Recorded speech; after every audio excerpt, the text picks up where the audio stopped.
from the heart of your community. This is Calon FM.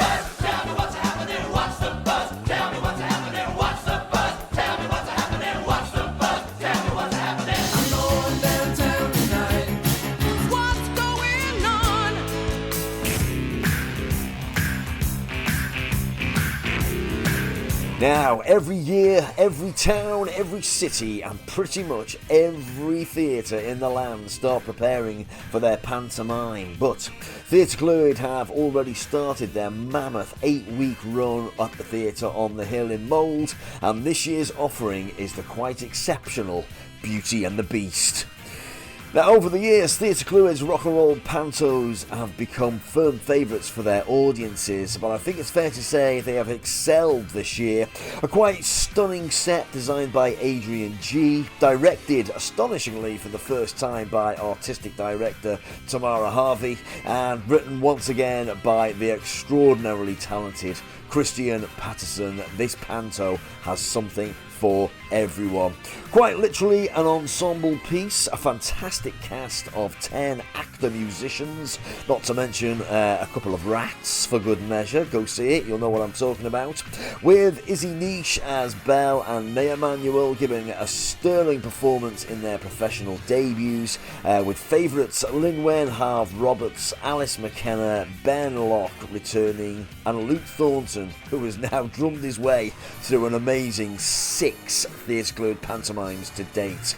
Wesley Charles as the Beast and local lass Seren Sandham Davis make their Theatr Clwyd pantomime debuts, with the brilliant Daniel Lloyd as Willie, and arguably Wales's favourite panto dame Phil Harris prevents a riot by starring as the quite naughty Nana Neris.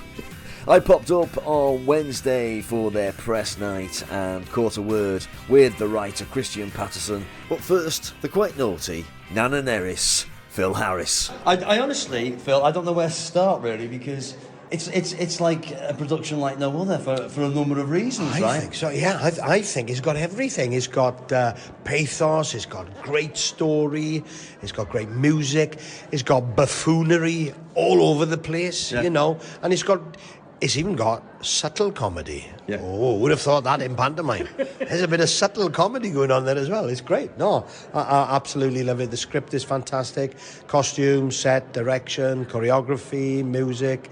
Everything about it is A1. Yeah, and it's been obviously, everybody knows, it's been a real struggle for everybody. And last year, this didn't happen.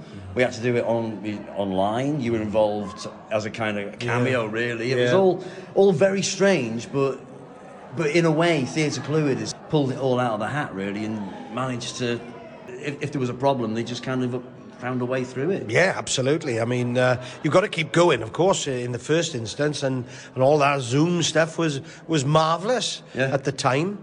And we were all saying, right, we've got to take this technology, we've got to learn from it and incorporate it in the shows we do in the future.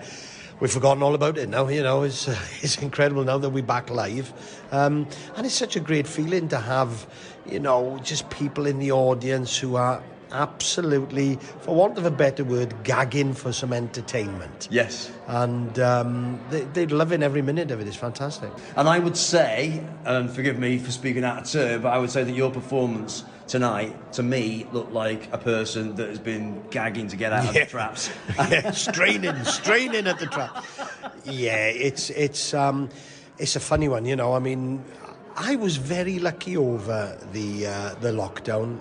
Very lucky indeed. A theatre company down in South Wales, Theatr Clwyd, kept a lot of us going with doing things online, and then I was fortunate to get a part on Pobl Cwm as well, right. Which was nice. But there's something about being back here in Mould. The audiences are like nowhere else in the world. Yeah. The audiences are so warm and receptive, and of course you look out into the audience and you see faces, you know, you see friends, and it's such a lovely warm feeling. Well, I came out into the bar at the end and I heard somebody say to somebody, have you been before? And they said, no, it's my first time. And he said, that person's been 40 times. I mean, literally the audience come back and they come back. They come back. And, you know, they pick, they come and see the first show, they come and see the last show, they see some in the middle. You know, they just want to see how things progress during the run, you know, because obviously the show we do at the end is a bit different to the show we do at the beginning, just because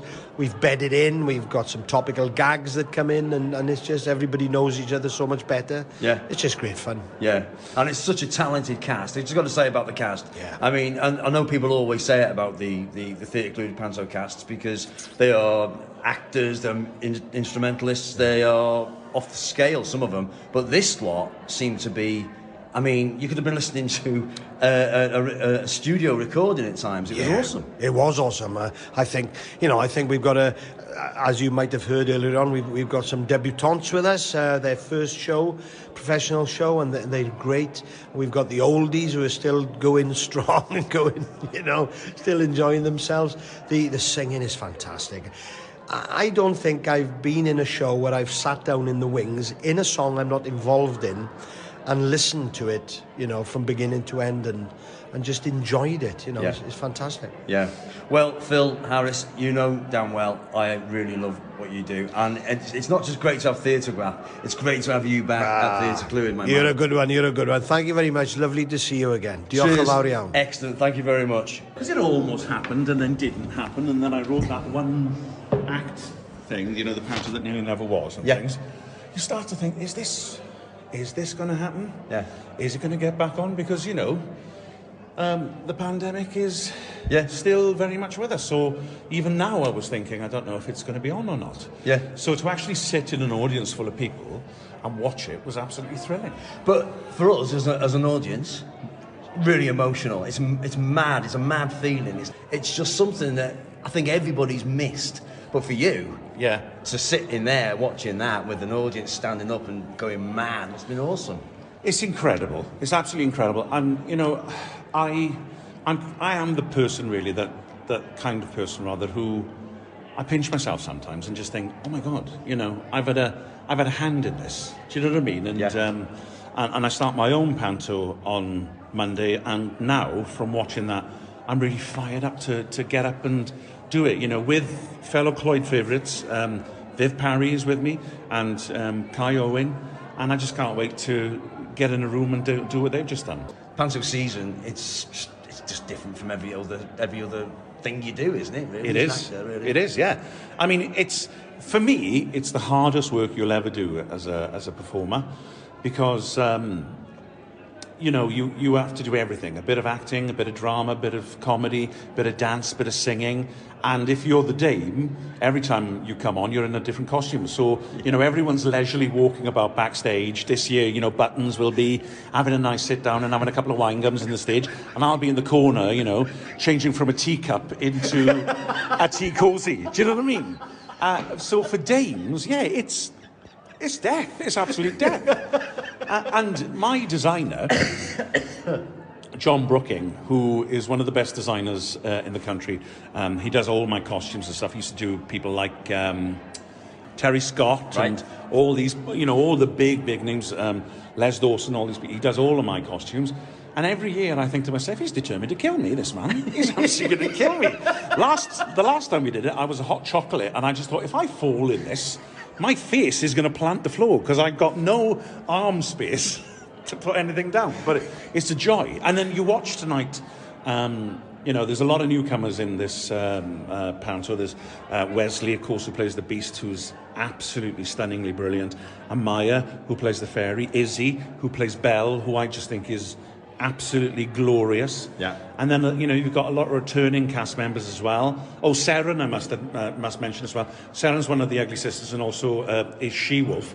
She's grown up watching these pantos, and she just thinks that she's won a lottery, that here she is being in one of them. But I am delighted she's in it, because she's amazing. Yeah. And of course, you've got Linwyn, Luke, the wonderful Ben as Barry Island, who I just think is tremendous. And of course, who can look past the tremendous Phil and Dan? Yeah. And Alice McKenna as the baddie, I think has found her place within panto. She is exceptionally good. But Dan and Phil, I've just said to Phil now, the sooner the three of us form the Welsh Three Tenors.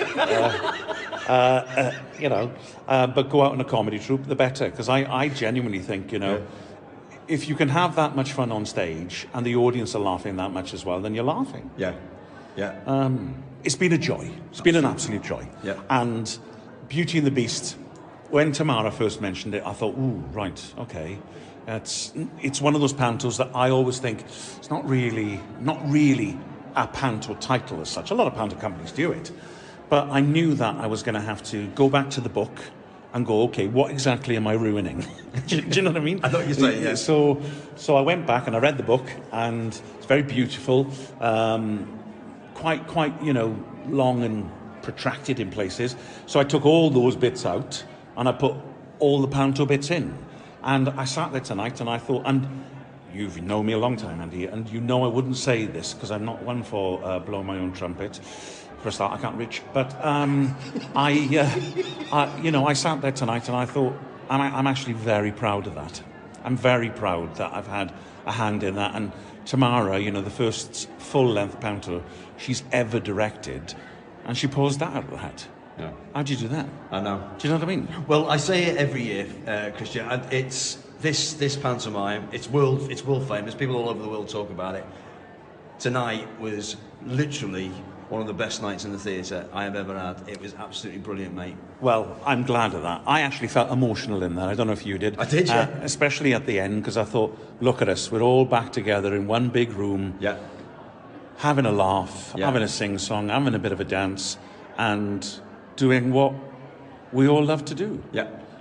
Theatre is about a big group of people entertaining another big group of people and finding the common ground, and that common ground is laughter. Yeah.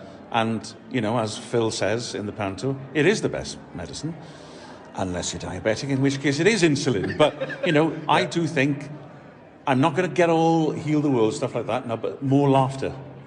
More laughter is what's needed. Yeah. Yeah. Because I just think it's the cure to everything. And so say all of us. Christian Patterson, it's great to see you back, man. Andy, it is always a pleasure, and it's always a pleasure to see Rebecca as well. As she grows taller and taller and older, I think to myself, no, you're 12. That's ridiculous. I still think that. Yeah. But no, it's always a pleasure to speak to you, Andy, because your enthusiasm, to be honest, is massively infectious. So I appreciate that. As I got closer in the bar to you, and you came into focus, I'm getting older. I'm like that. As you came into focus, I thought, oh my God, it's Andy! So, no, I was delighted, really delighted. The writer of this year's pantomime, Mr. Christian Patterson, Beauty and the Beast, running up at Theatr Clwyd until the 15th of January. And the Dame, Phil Harris. If you've not seen Phil Harris as a Dame, do yourself a favour, get yourself a ticket and go and see him. It's like a masterclass just watching him work. He's fantastic. Tickets available from the box office. Phone number 01352 344 101. That's 01352 344 101. Beauty and the Beast up at Theatr Clwyd this Christmas time, and I think we all deserve it, don't we? Support your local theatres, ladies and gentlemen. They will not be there forever if you don't. It's time to make it better.